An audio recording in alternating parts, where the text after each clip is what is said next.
本当の道は一本の綱の上を通っているのだが、綱が張られているのは高いところではなく、地面すれすれである。それは歩かせるためというよりむしろつまずかせるためのもののように見える。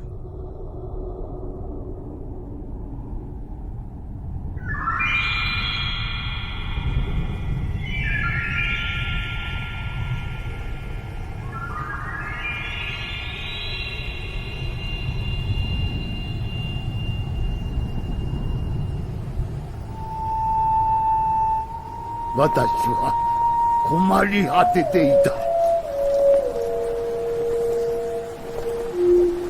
本当なら今すぐにでも出発しなければならなかった。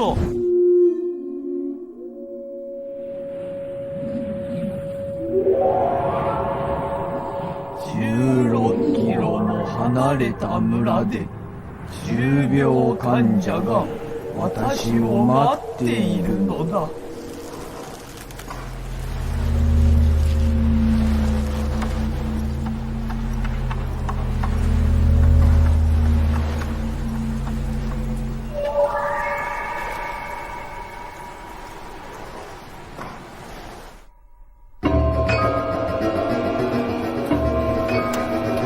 馬を貸してください。馬を貸してください。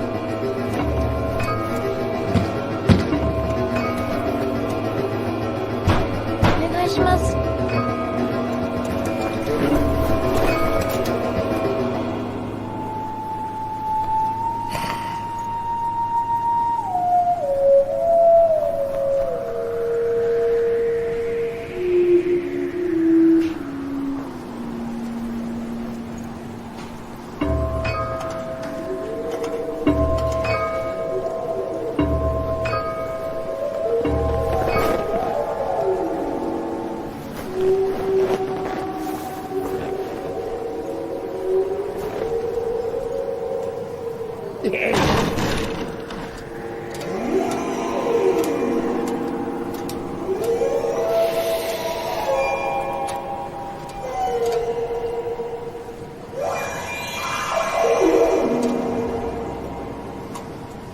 馬車の用意をしようか。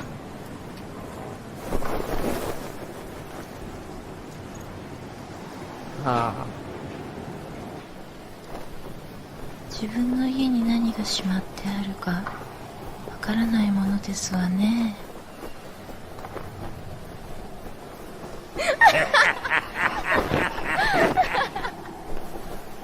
ほーれ兄ちゃん、ほーれ姉ちゃん。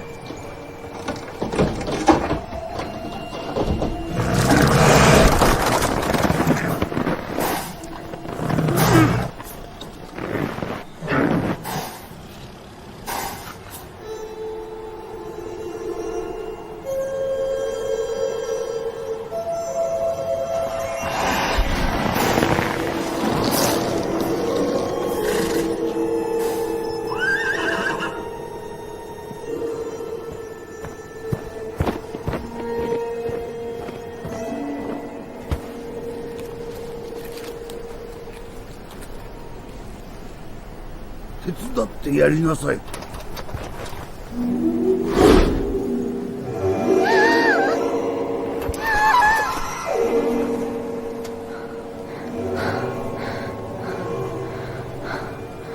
のけだものめ、鞭を食らいたいのか。この男はどこのものとも知らぬ見ず知らずの他人なのだ。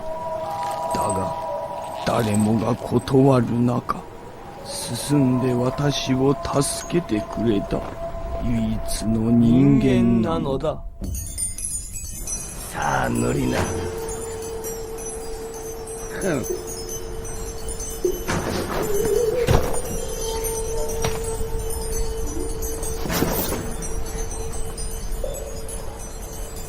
だが御者は私だ。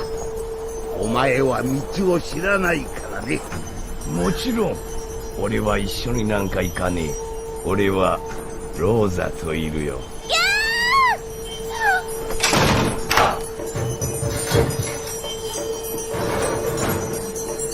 お前は私と一緒に行くのだ。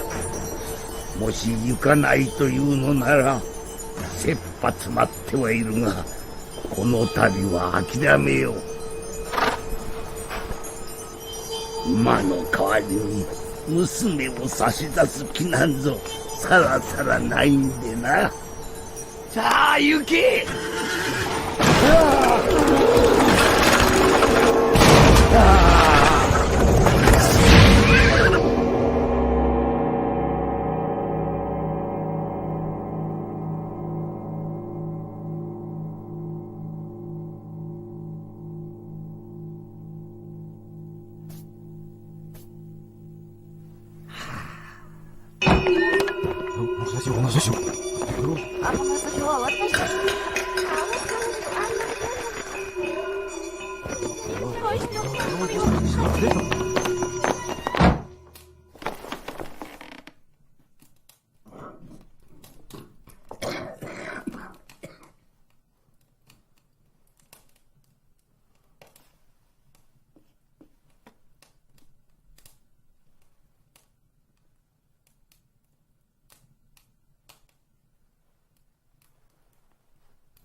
先生、僕を死なせて。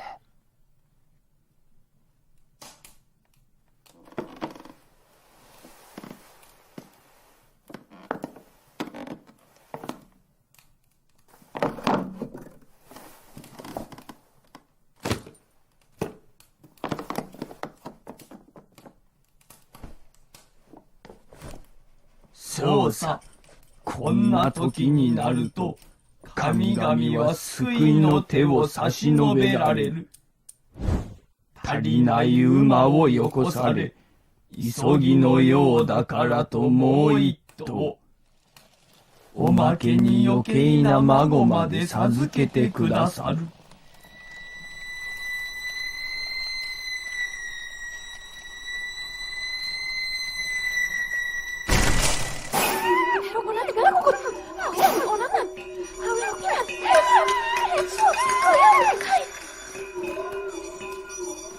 早速に戻ろう。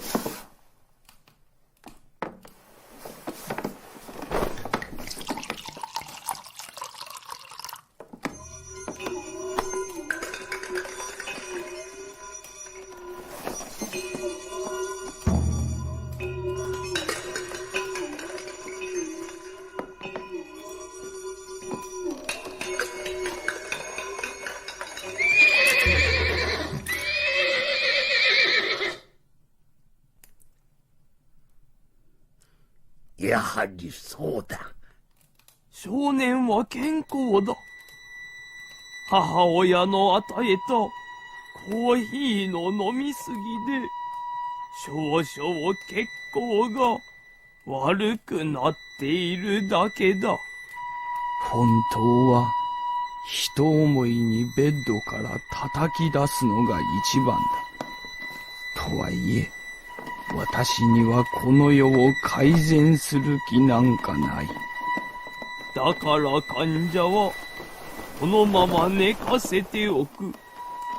私は地区の雇われ医者に過ぎず、自分の責務は十分こなしている。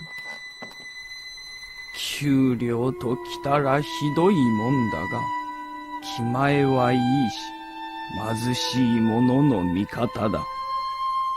少年の言う通り、私だって死にたいくらいだ。こんな果てしなく続く冬に、一体どうしろというのだ。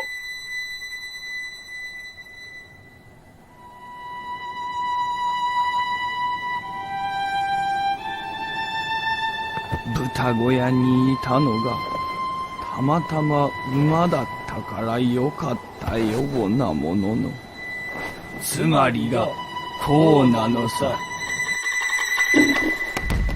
しかし彼らはそんなこと知る由もない。また知ったとしても信じやしないだろう。処方を書くのは簡単だが、人々と気持ちを通わせるのは難しい。とにかくこれで診察はおしまい。私はまたもや無駄足を運ばされたってわけだ。でももうこんなことには慣れっこだ。この村の連中は夜の緊急ベルをのべつ鳴らし、よってたかって私を苛むつもりなんだろう。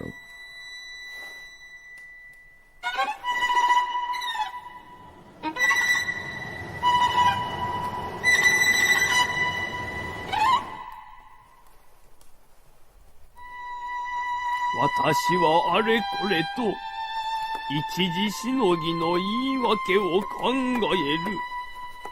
さもないと役立たずのこの家族に向かって殴りかかっていきかねない。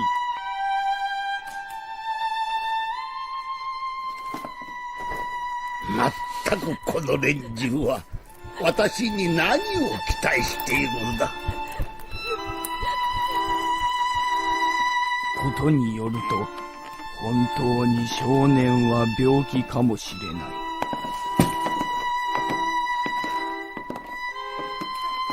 ああ、今度は両方の馬がいなないている。きっと上からの命令か何かで私が診察しやすいようにしているのだろう。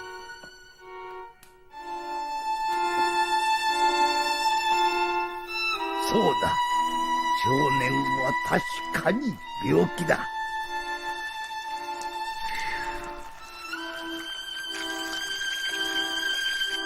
哀れな少年よ、お前はもう助からない。私はお前のひどい傷を見つけた。その脇に咲いた花のために、お前は死んでゆくのだ。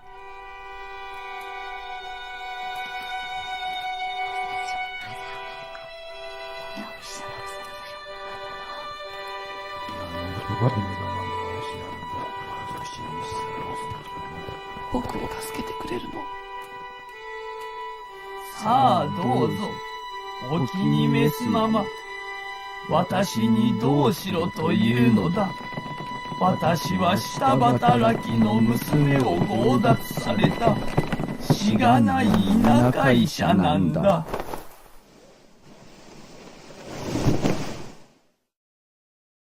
裸にしちゃえ、そうすればきちんと治すだろう。もし治さなかったら殺しちゃえ。たかが医者さ、たかが医者、たかが医者。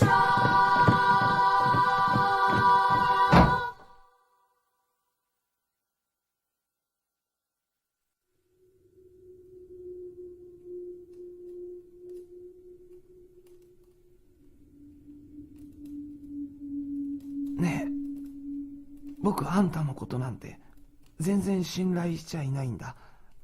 だってあんたはどこかで振り落とされただけ。ちゃんと自分の足でやってきたわけじゃないからね。助けてくれるどころか僕の死のとこを窮屈にしに来ただけじゃないか。まったく目ん玉をくり抜いてやりたいよ。全くもって面目ない。ともあれ私は医者だ。どうしようかわかるかい？これでなかなか難しいんだ。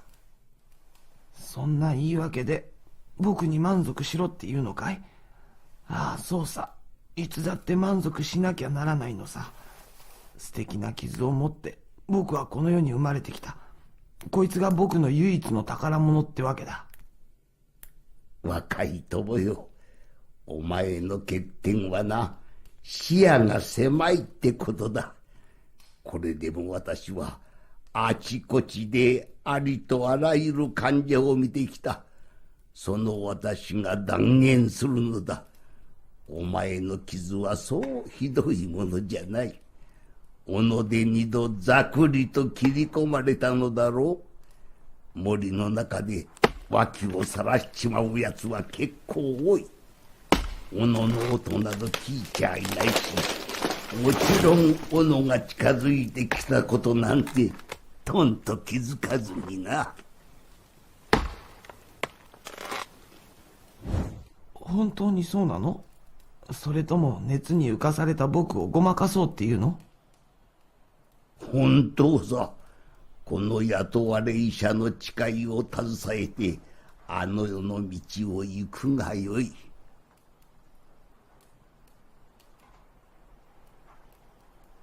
今度は自分の救出を考える番だ。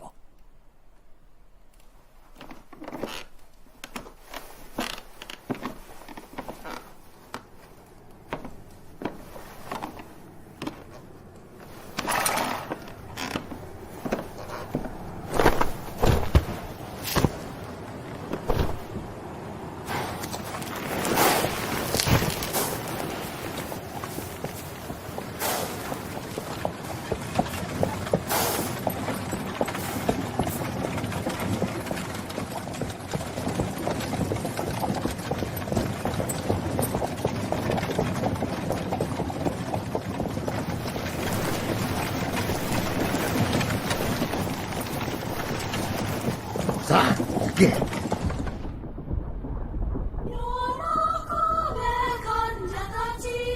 子供たちの新しい、でも間違った歌。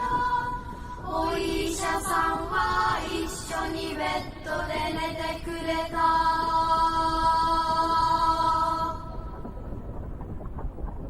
こんな帰宅は初めてだ。